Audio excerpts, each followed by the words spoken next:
Bonjour tout le monde, j'espère que vous allez bien. Moi je suis vraiment hyper contente de vous retrouver aujourd'hui pour la toute première vidéo de l'année 2021. Oh, Seigneur s'il vous plaît, faites que cette année 2021 soit meilleure que la précédente s'il vous plaît. Bon, je vous retrouve dans cette toute première vidéo de l'année pour vous filmer une foire aux questions. Ça fait trop longtemps que j'ai pas fait ça sur YouTube.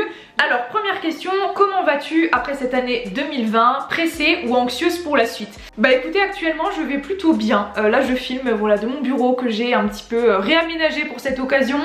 J'ai notamment bougé ce meuble-ci, enfin bref vous verrez ça dans un des prochains vlogs. Mais franchement dans l'ensemble je suis plutôt contente et j'étais d'ailleurs pressée, voilà pour répondre à ta deuxième question, plutôt pressée de passer à cette année 2021 parce que je pense qu'on est vraiment tous d'accord là-dessus. L'année 2020 a vraiment été une année tellement éprouvante.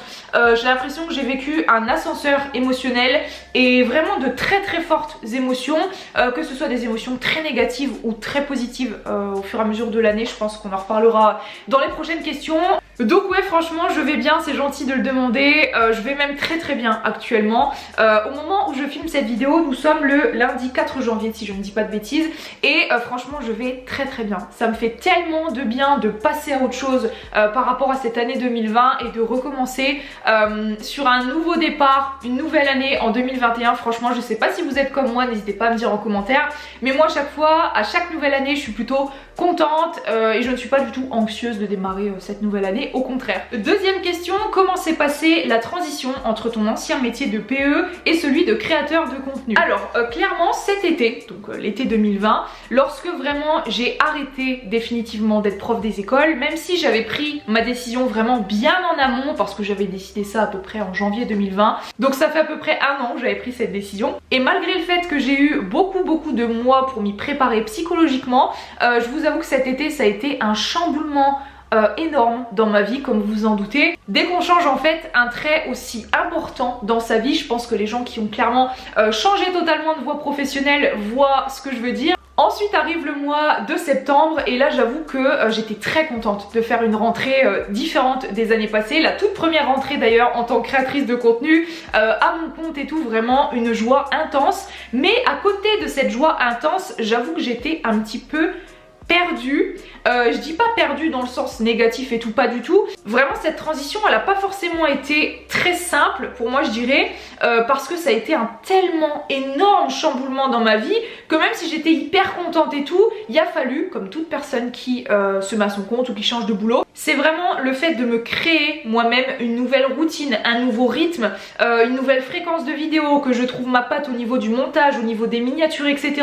Ça a vraiment été certes très cool parce que moi j'adore me créer un nouveau rythme et tout, je trouve que c'est génial, mais de l'autre ça a été assez difficile. Mais ça y est, là j'ai l'impression qu'en ce 4 janvier 2021 j'ai trouvé mon rythme, j'ai trouvé le nombre de vidéos qui me convient, j'ai trouvé un petit peu ma patte au niveau du montage, des miniatures. Je pense que vous vous rendez compte qu'avant j'étais prof des écoles, donc j'avais vraiment des horaires hyper stricts, hyper calés. Les vacances, le matin tu te lèves à telle heure, le soir tu reviens à telle heure, t'as tes réunions à telle heure et tout. Et aujourd'hui au final c'est totalement le contraire. Donc même si j'adore actuellement ce que je fais, vraiment j'aime beaucoup travailler pour moi, vous créer du contenu et tout, travailler avec des marques géniales, c'est vraiment un bonheur.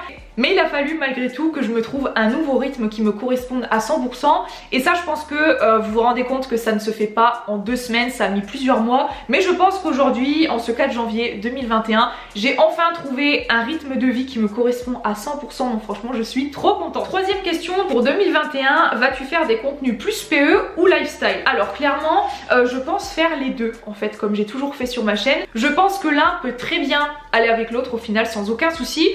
Clairement sur ma chaîne il n'y a jamais eu une seule et unique thématique, il n'y a jamais eu exclusivement du contenu make-up par exemple au début, il n'y a pas eu non plus exclusivement du contenu PE ou exclusivement du contenu lifestyle, il y a vraiment eu un petit peu de tout le temps et c'est sur cette voie que je voudrais continuer. Je voudrais vraiment en fait continuer sur cette voie de vous proposer à la fois du contenu PE, à la fois du contenu lifestyle avec mes vlogs etc.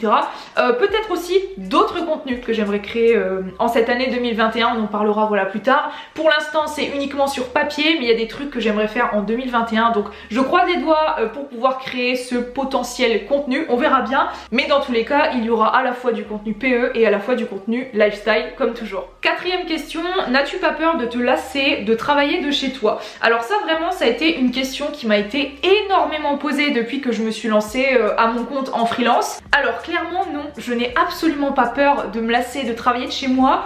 Je pense que vous l'avez vu dans mes différents vlogs, mais j'ai la chance d'avoir une pièce qui est dédiée à mon travail de créatrice de contenu. J'ai mon endroit ici pour filmer mes vidéos, j'ai mon bureau qui est derrière, j'ai une étagère avec notamment mes papiers administratifs, certains manuels de PE, enfin plein de choses que j'aimerais garder pour potentiellement vous faire certains contenus. Et en fait ce qui est génial avec le métier que je fais actuellement, c'est que je peux vraiment bosser de partout. Bon là avec le Covid c'est un peu compliqué, je travaille de mon bureau et je suis très heureuse comme ça, mais si imaginons en 2021, 2022 et les années d'après, j'ai envie par exemple de me faire un voyage pendant un mois, et ben je prends mon PC, je prends ma caméra, mon disque dur et tout, et je suis partie au final. Je peux même bosser, j'en sais rien, de chez mes parents, de chez une amie, enfin peu importe, au final je ne suis pas bloquée chez moi. Donc franchement au final non, j'ai absolument pas peur de me lasser de travailler de chez moi, tout simplement parce que j'ai une pièce dédiée à ça. Et vous par exemple quand vous allez, j'en sais rien, à l'école le matin, à l'université, au bureau, peu importe, vous y allez, vous bossez et vous revenez chez vous. Et ben moi c'est un petit peu pareil au final, et ça clairement c'est aussi un objectif que je veux me donner pour 2021, c'est vraiment de séparer la vie personnelle de la vie professionnelle.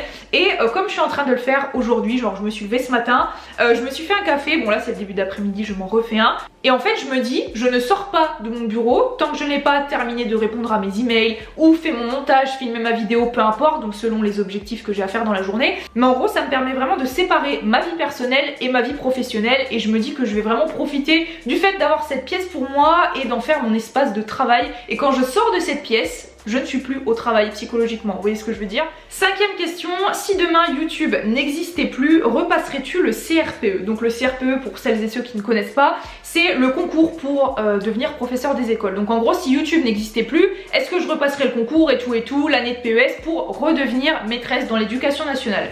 Alors pour répondre à cette question, je vais d'abord vous donner mon ressenti au final par rapport à YouTube, internet et tout, son devenir et tout.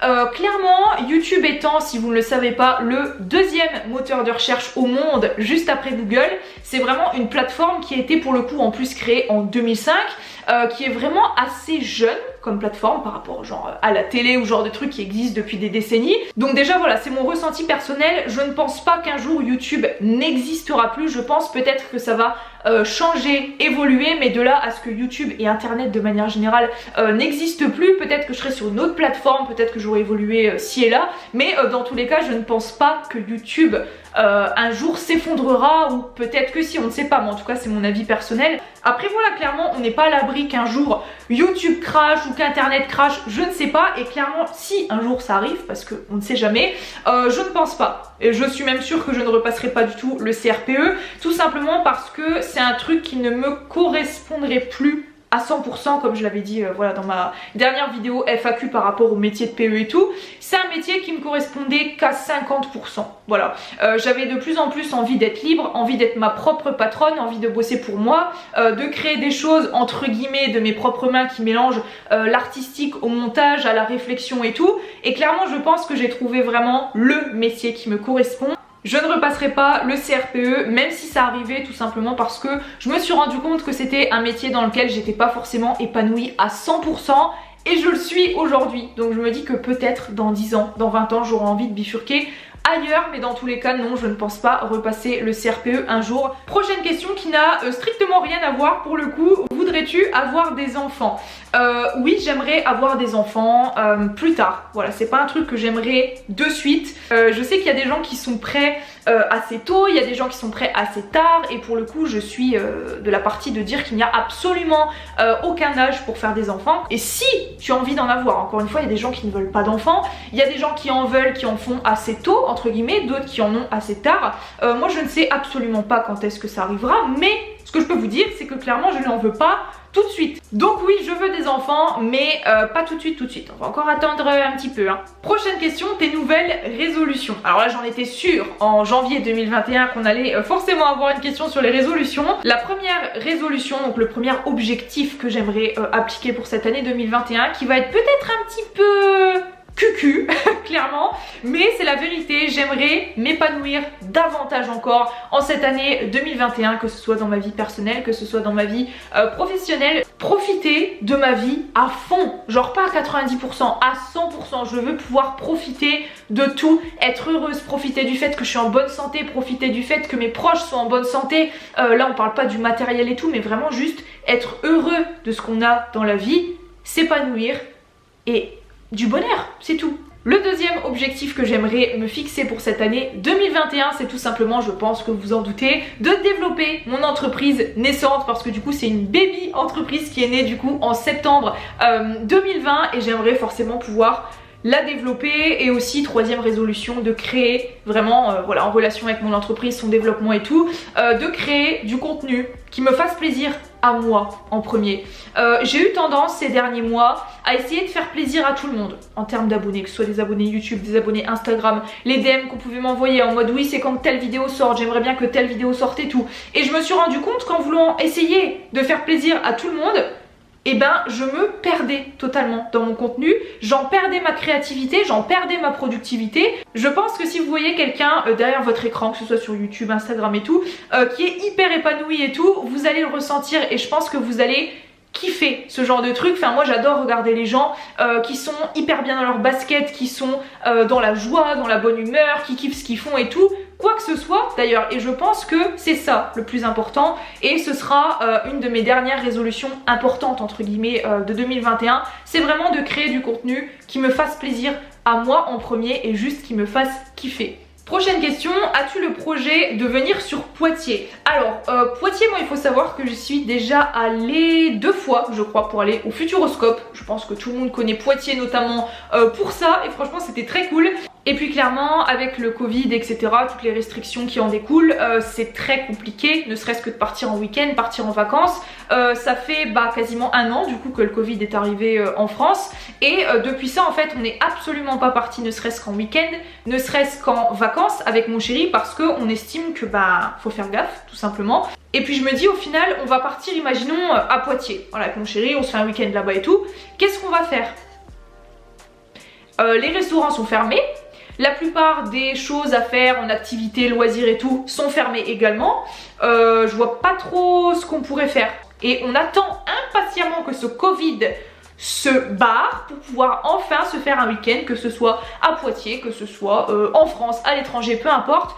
Prochaine question, des collaborations ou des partenariats de prévus, une vidéo autour de Polly est-elle envisageable? Alors oui, j'ai plusieurs collaborations de prévues pour les semaines et les mois à venir.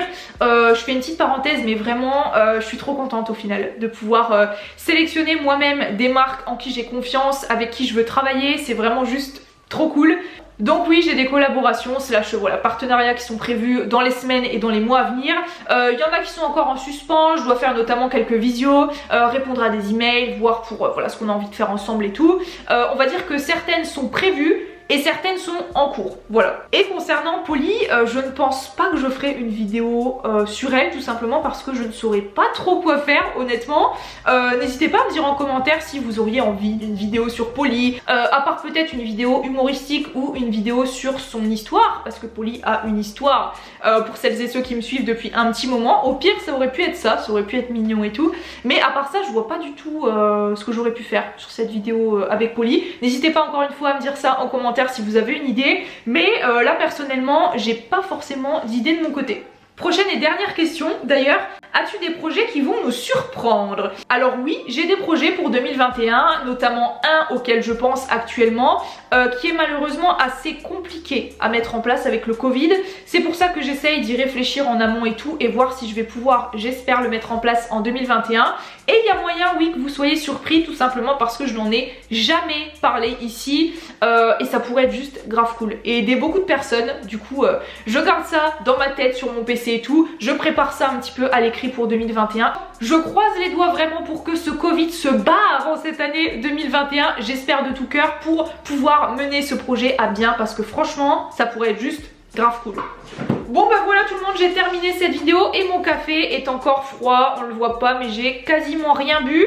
Super, comme d'habitude, je papote avec vous. Et en plus guys, c'est mon tout 1er janvier où je suis avec vous quand même. C'est la première fois qu'on débute cette nouvelle année et où je vous souhaite cette nouvelle année en étant avec vous à 100% en tant que créatrice de contenu.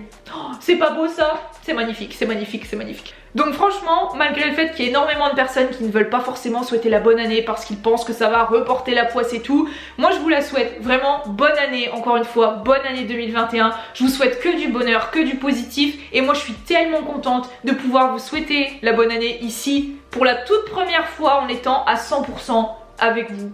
Je ne vais pas pleurer, j'ai la larme à l'œil tellement je suis émue de ouf, mais franchement... c'est un bonheur extrême d'être là avec vous. Je voulais également vous remercier d'être tellement présent, notamment sur Instagram. À toutes les personnes qui me mettent également des commentaires à chaque fois que je sors une vidéo YouTube, un pouce bleu et tout, vous êtes vraiment juste adorables. Donc voilà, ce sera mes derniers mots de cette première vidéo de l'année 2021. Je vous fais d'énormes bisous et je vous dis à la prochaine fois dans une nouvelle vidéo. Bye!